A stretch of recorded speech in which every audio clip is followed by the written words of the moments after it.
다시 한번 여러분 축복합니다. 행복하십시오. 성령 충만하십시오. 아멘. 오늘 읽은 말씀 첫째 절 17절에 보면 굉장히 중요한 구절이 하나 있어요. 이제부터 너희는 이방인이 중화생략하고 행함같이 행하지 말라. 이제부터는 예수님 믿은 시점을 가리킵니다. 너희는 예수 믿는 사람이죠.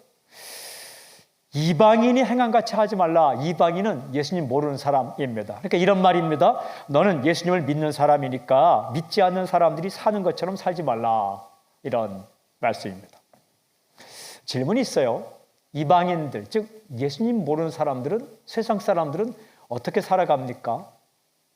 오늘 잘 읽어보면 이렇게 기록되어 있습니다. 그 마음에 허망한 것으로 행함. 허망하게 살아간다는 거예요. 허망이라는 것은 공허하다 이런 의미입니다. 속이 비어있다라는 의미예요. 어리석다라는 의미, 또 의미가 없다. 그러니까 사람들이 살아가는 모습을 가만히 보면 허망하게 살아간다. 움켜쥐었는데 속이 비어있다는 거예요. 어릴 때 뽑기 할 때 꽝이라는 글자를 보셨습니까? 아무것도 없는 거예요. 그래서 살아간다는 겁니다. 허탈하고 빈 껍데기 가고 애쓰고 힘쓰고 아침 일찍부터 일하고 밤늦게 누우며 수고하고 뒤처지지 않으려고 그렇게 아둥바둥 살아가는데 어느 순간 가만히 보면 손에 잡힌 게 없다는 겁니다. 속도 허전하고 험악한 인생을 살아간다. 하나님은 우리가 그렇게 살기 원치 않으시는 거예요. 오늘 말씀은 나는 너희가 험악한 인생을 살지 않았으면 좋겠다. 40년, 50년, 60년, 70년 애쓰고 힘쓰고 살았는데 지나온 세월을 이렇게 돌아보니까 참 내가 헛짓하고 살았구나 이렇게 살지 않기를 원하시는 거예요. 그래서 하나님께서 오늘 이 말씀을 사도 바울을 통해서 우리에게 주시는 겁니다. 구체적으로 조금 더 말씀을 보면 세상 사람들이 허망하게 살아가는 모습을 아주 이렇게 표현합니다. 이어지는 18절, 19절에 오면 그대로 옮겨오면 이런 구절들입니다. 첫째는 총명이 어두워지고, 그러니까 뭘 좀 똑똑한 것 같은데 총명함이 없는 사람처럼 살아간다. 두 번째는 무지함, 굉장히 세상과 자신에 대해서, 인간에 대해서 많이 아는 것처럼 살아가는데 가만히 들어보면 뭘 모르고 떠들고 살아간다라는 거예요. 우리 식당에 이렇게 가면 세상과 정치와 인생과 이런 일들에 대해서 굉장히 많은 이야기가 있잖아요.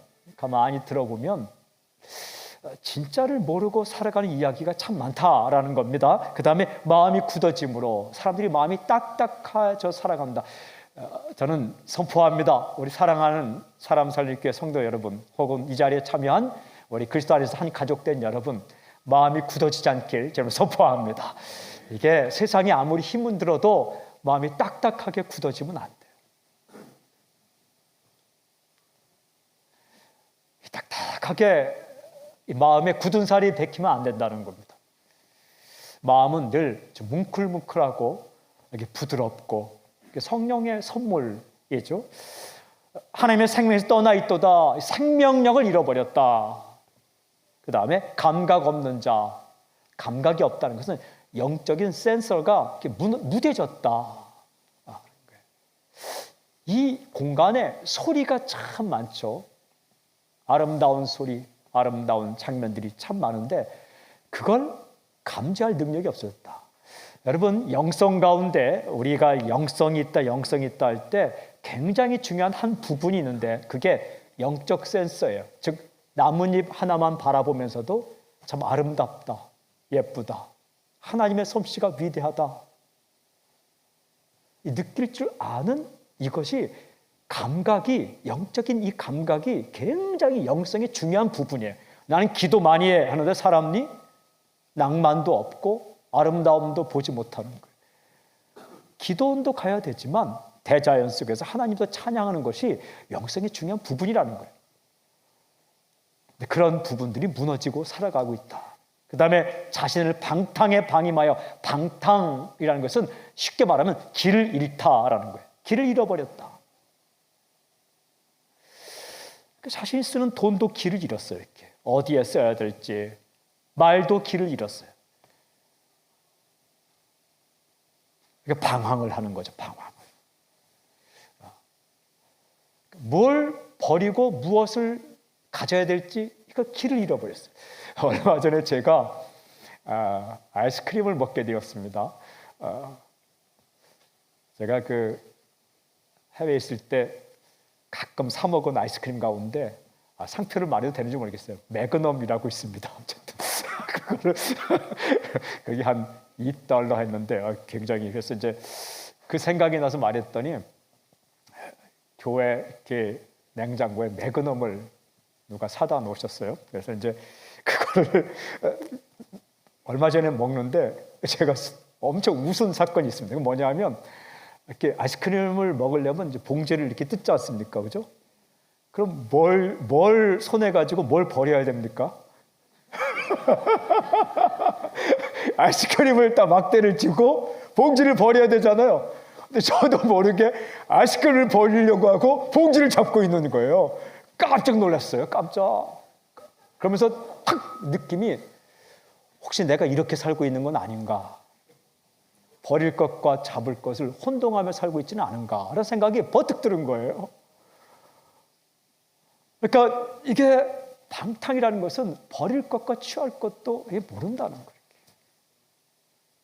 무지도 그런 거고, 참 멀리할 것과 가까이 할 것, 안을 것과 버릴 것, 잡아야 될 것과 놓을 것을 이렇게 모르고, 그러면 이제 허망한 인생을 살아가게 되는 거죠. 마지막으로 더러운 것을 욕심으로 행하되 욕망에 의해서 살아간다.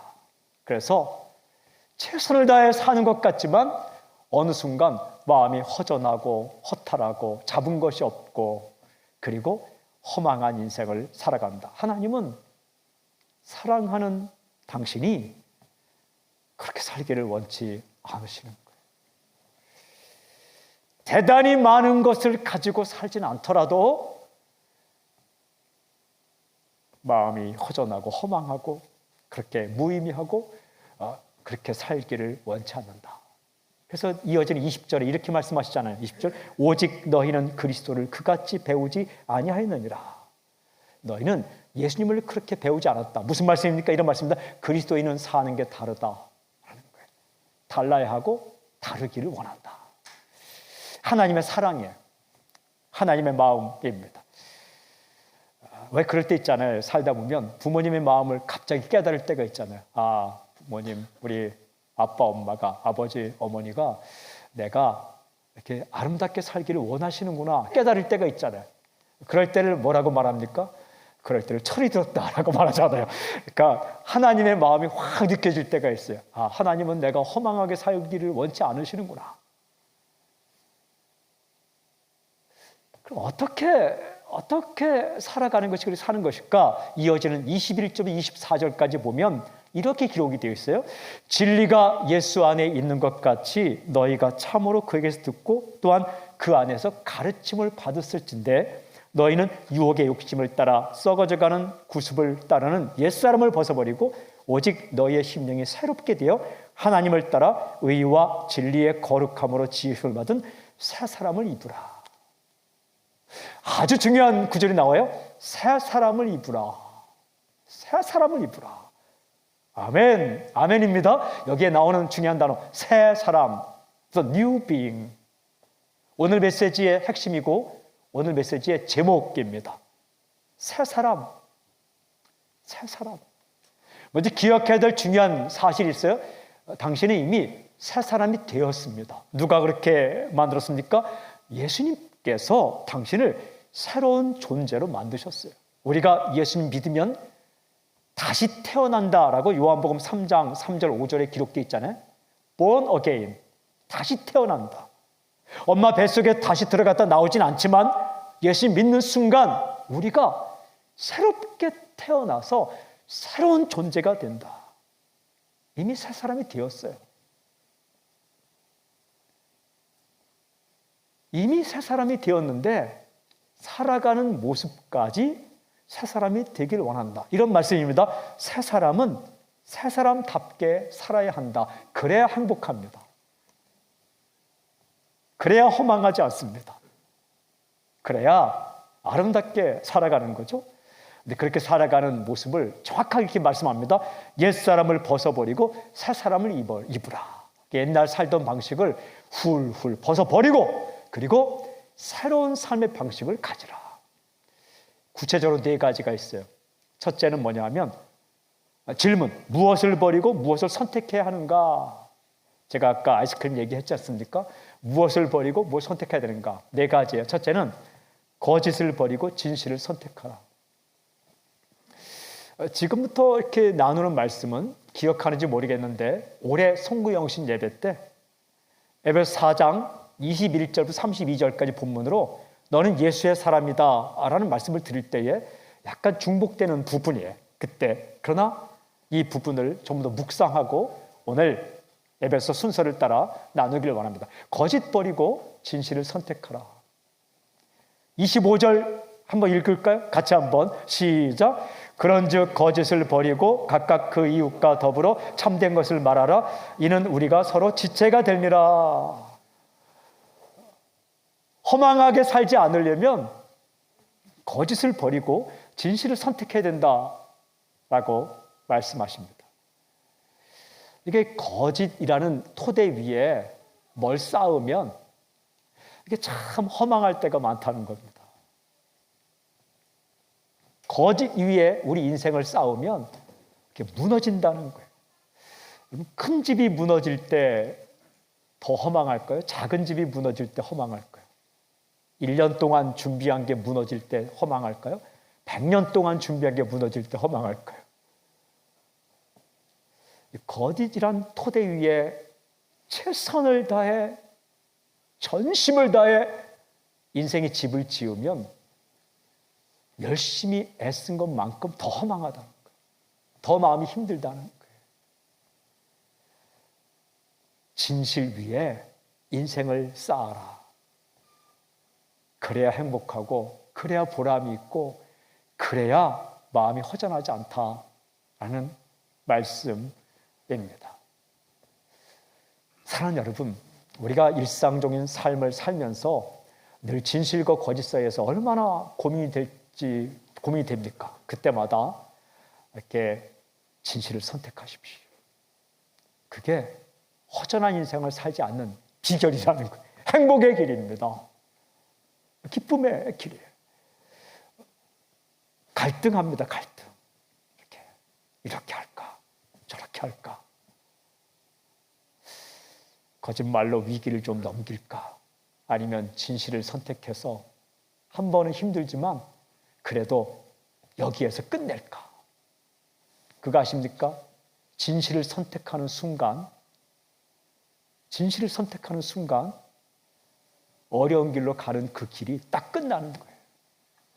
거짓을 선택하는 순간 이제 어려운 길로 들어가는 거예요. 그 길 끝에는 허전함이 있는 거예요.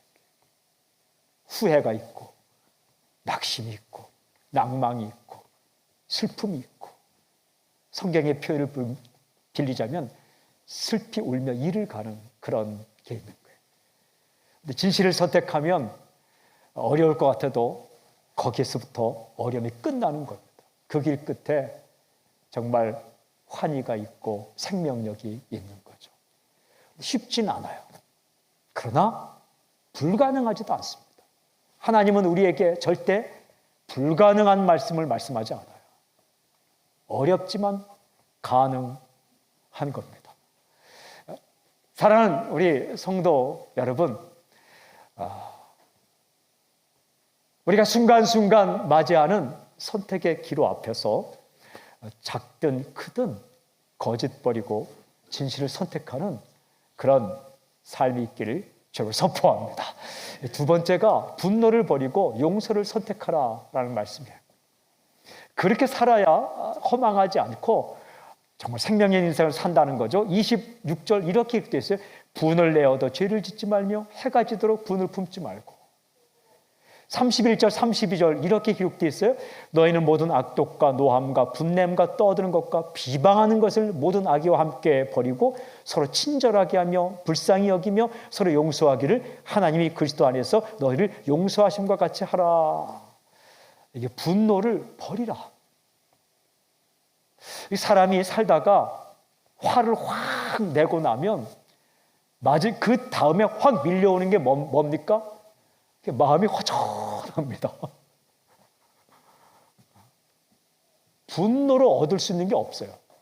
분노를 내는 순간 그동안 내가 얻었던 것도 다 사라집니다. 존경도 사라지고 자존감도 사라지고 관계도 사라지고 사이좋은 것도 사라지고 분노는 태워버리는 불과 같은 거예요. 확 살라버려서 다 가져가 버립니다. 분노는 홍수와 같은 거예요. 저 어릴 때 물이 많은 동네에서 살았기 때문에 홍수도 많이 봤어요. 강이 넘치는 것도 봤습니다. 강이 넘쳤는데 다 쓸어갑니다. 다 쓸어가요. 일본에 쓰나미가 왔을 때 제가 비행기를 타고 후쿠시마 쪽으로 한번 간 적이 있어요. 그 봉사대를 파송하려고. 정말 그 물이 지나간 곳에 뼈대만 있고 집안에 있는 모든 것들이 다 없어졌더라고요. 분노는 홍수와 같아요. 분노는 불과 같아요. 그냥 내게 있는 것들을 다 쓸어가 버립니다. 여러분, 부모 자식 지간도 분노를 한번 내면 그 몇십 년 동안 쌓아왔던 아름다운 관계도 한순간에 산불이 나듯이 홍수가 닥치듯이 확 사라져버려요. 관계도 마찬가지. 여기 성경에 나오잖아요. 분노는 악독, 악한 생각이 나요. 화가 나면 악한 생각이 나고 노함, 분냄, 떠듬, 막 말을 많이 하게 되고 비방, 다른 사람을 욕하게 되고 악한 계획을 세운다는 거예요. 어디 한번 두고 보자. 이렇게 속에서 화가 날 때 반드시 기도하십시오. 뭘 가지라고요? 용서를 선택하라. 불쌍히 여기는 마음. 불쌍히 여기는 마음. 야, 너는 공부도 안 하냐? 공부가 뭐가 힘드냐? 분노하지 말기를 바랍니다. 공부는 힘듭니다. 불쌍히 여기는 마음을. 일이 뭐가 힘들어? 초보는 힘듭니다. 악보도 못 봐? 초보는 악보도 안 보입니다. 중요한 내용도 파악 못해? 초보는 중요한 내용도 파악되지 않습니다. 왜 늘 하던 것도 못해? 긴장하면 하던 것도 안 됩니다. 여러분, 사람을 볼 때에 긍휼히 여기고 여기 긍휼히 여기는 마음, 불쌍히 여기는 마음, 용서하는 마음, 하나님이 그리스도 안에서 너희를 용서하듯이 하나님께서 우리를 보실 때에 이렇게 보실 때에 참 고생이 많다 이렇게 보신다는 거예요. 어렵구나 보신다는 거예요. 병에 걸리면 힘들겠다 이렇게 보시지 너 네 몸 관리도 못해서 이렇게 안 보신다는 거예요.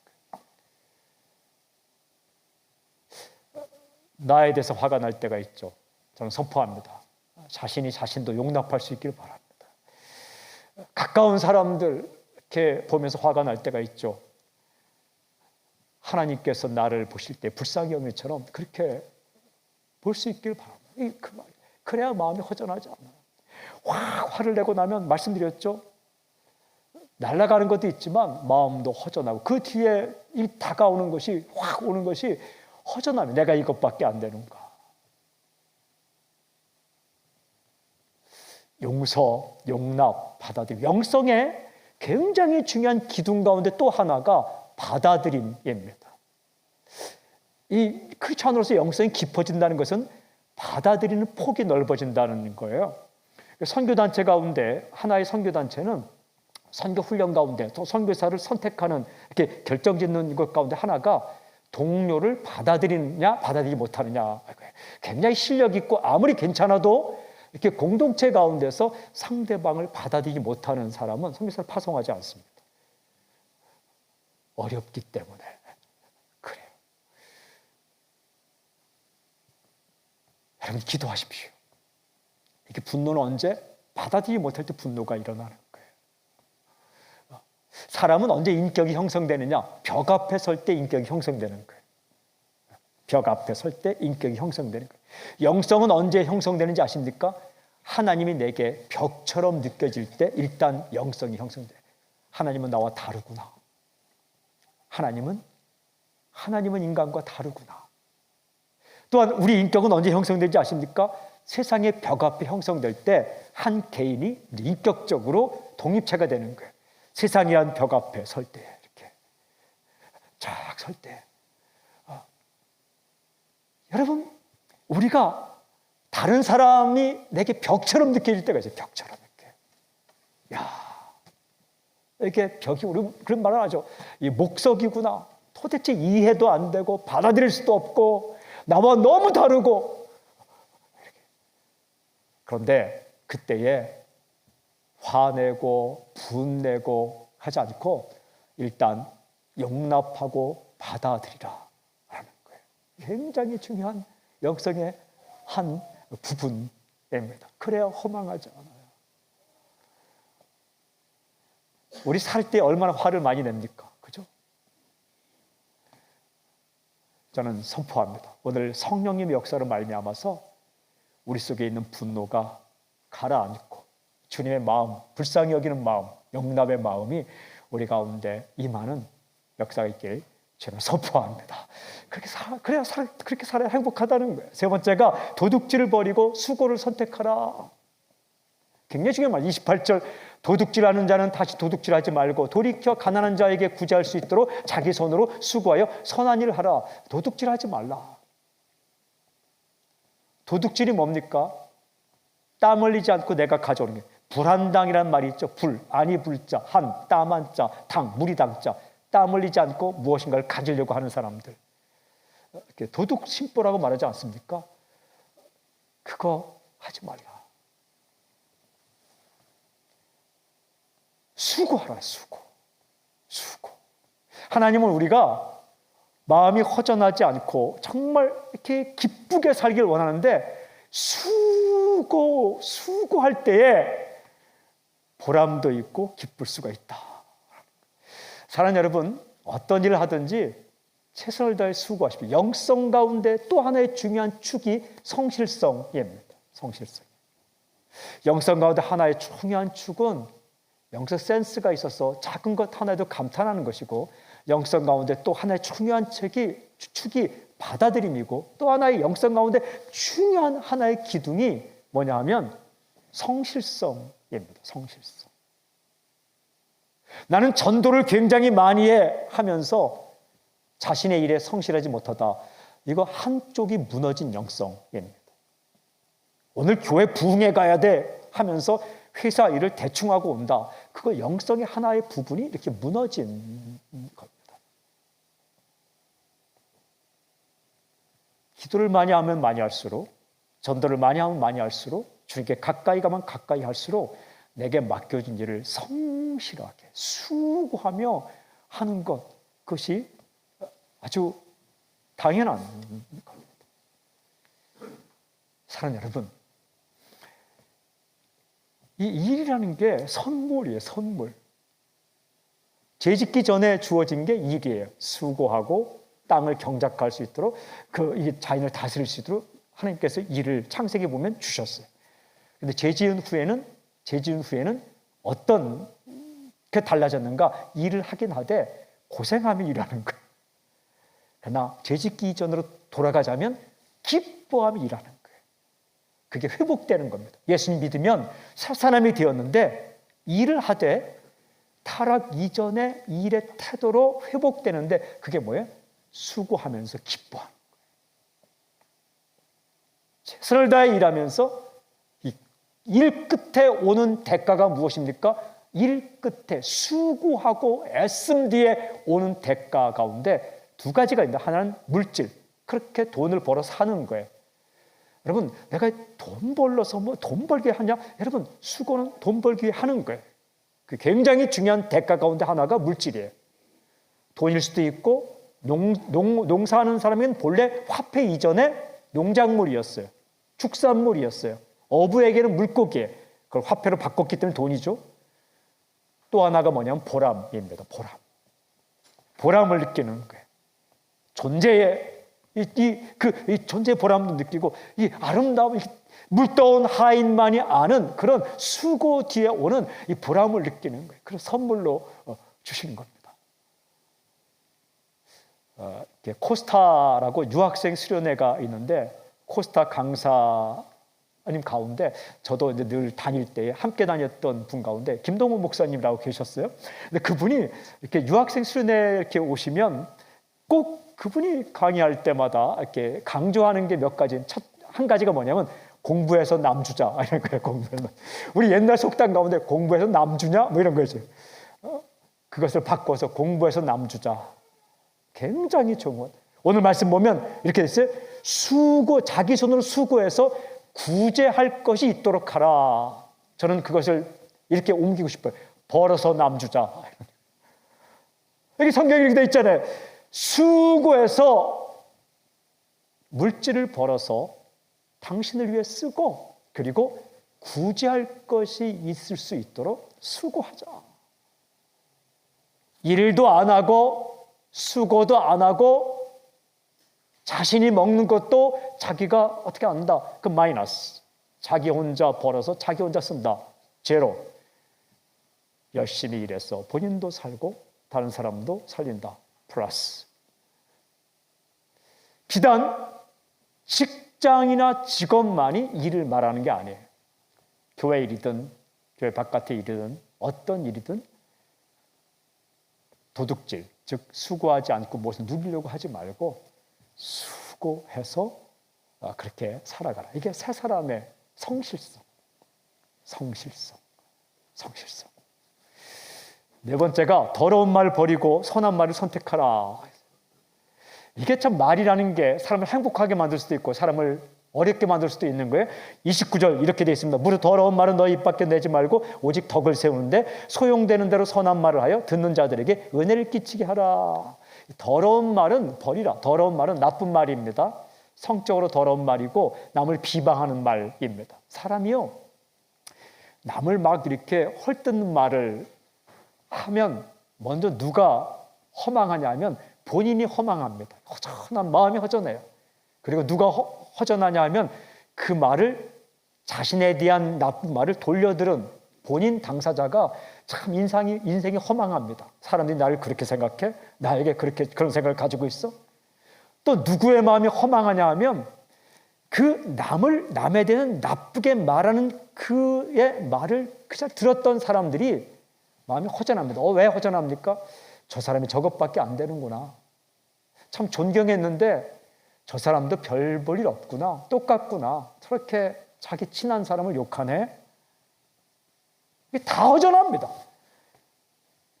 안 좋은 이야기를 한 본인도 허전하고 그 자리에서 들었던 사람들은 정말 믿는 구석이 있었는데 그 나쁜 말 하는 그 사람에 대해서 실망하면서 허전하고 자신에 대한 말을 돌려 들은 그 사람은 더 쓰라리고 허전하고 내가 인생을 이렇게밖에 살지 못 그런 허무함. 그러나 선한 말은 하는 사람의 영혼을 살찌웁니다. 그리고 그 말을 돌려드릴 때 자신에 대한 좋은 말을 들은 사람은 얼마나 마음이 행복하겠습니까? 그리고 함께 그 자리에 있는 사람은 남을 비판하지 않고 좋은 말을 하는 그 사람에 대해서 얼마나 좋은 생각을 가지겠습니까? 그러니까 이 언어를 잘 사용하라. 여러분 가만히 보면 이런 것들이 실생활 가운데 중요한 부분들입니다. 예수께서 말씀하셨어요. 마태복음 15장 11절에 입으로 들어가는 것이 사람을 더럽게 하는 것이 아니라 입에서 나오는 것이 사람을 더럽게 하는 것이다. 그러니까 입에서 나오는 것들이 사람들을 망가뜨리게 할 수 있다. 저는 선포합니다. 당신의 입에서 살리는 말, 세우는 말이 나오기를 저는 선포합니다. 그러니까 하나님은 우리가 허망한 인생을 살기를 원하지 않았어요. 근데 마귀는 우리 인생을 깨뜨리려고 해요. 그래서 오늘 보면 27절에 마귀에게 틈을 주지 말라 이랬어요. 마귀가 우리 인생을 깨뜨리기 위해서 쑥 들어오는 틈이 바로 거짓, 분노, 도둑질, 더러운 말 이거예요.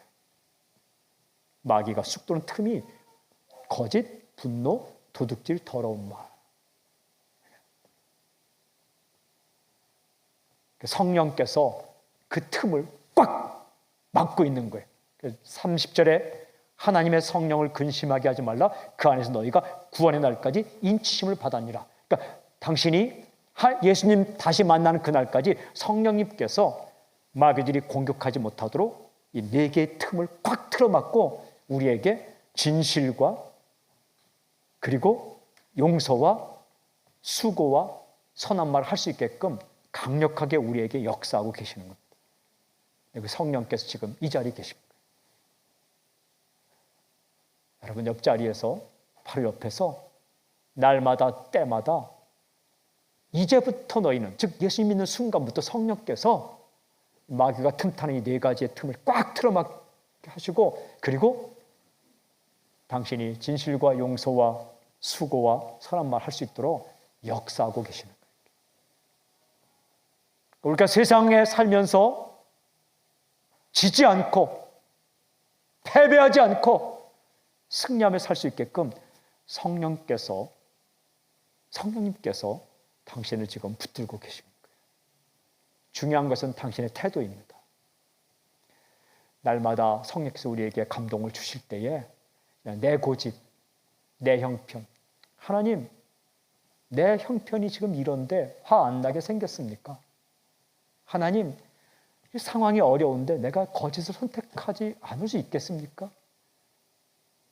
혹은 다른 사람도 보십시오. 다 화내고 누구도 예수 믿는 누구도 다 용서하지 못하고 살아가는데 저라고 별 수 있겠습니까? 라고 여기게 하는 게 마귀죠. 그러나 성령님은 우리 가운데 계속해서 역사하고 계십니다. 누구를 따를 것인가? 어떻게 하면 허전하지 않고 허망하지 않고 가슴 뿌듯하게 살 수 있는가? 규모에 달려있지 않습니다. 크기에 달려있지 않습니다. 사랑하는 여러분, 우리가 이 땅에 살 동안 허전한 인생, 허망한 인생을 살지 않도록 말씀하신 하나님의 음성을 듣고 우리 순간순간 성령님의 역사를 따라 작은 일이지만 또 중요한 순간마다 결단하고 영성 있게 진실을 선택하고 그리고 용납, 받아들임을 선택하십시오. 아멘. 그리고 일 맡은 대로 수고하십시오. 그리고 정말 입에 파수꾼을 세우듯이 더러운 말, 남을 비판하는 말, 그리고 깎아내리는 말은 하지 않겠다 결단하시고 선한 말, 언제부터? 오늘부터. 누구에게? 가까이 있는 사람에게 사십시오. 부담이 아니라 행복입니다. 그렇게 살면 이렇게 하나님의 기쁨이, 즐거움이 임하게 될 것입니다. 하나님 마음도 그렇지만 담임 목회자인 저의 마음도 우리 사랑하는 교회 성도들이 순간순간 가슴 허전하지 않고 가슴 아프지 않고 혼자 울지 않고 그렇게 살았으면 참 좋겠습니다. 그래서 메시지 전하는 거죠.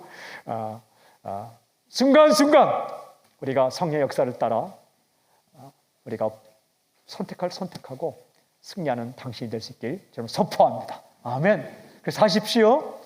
파이팅입니다. 주님을 찬양합니다. 아멘. 아멘. 아멘.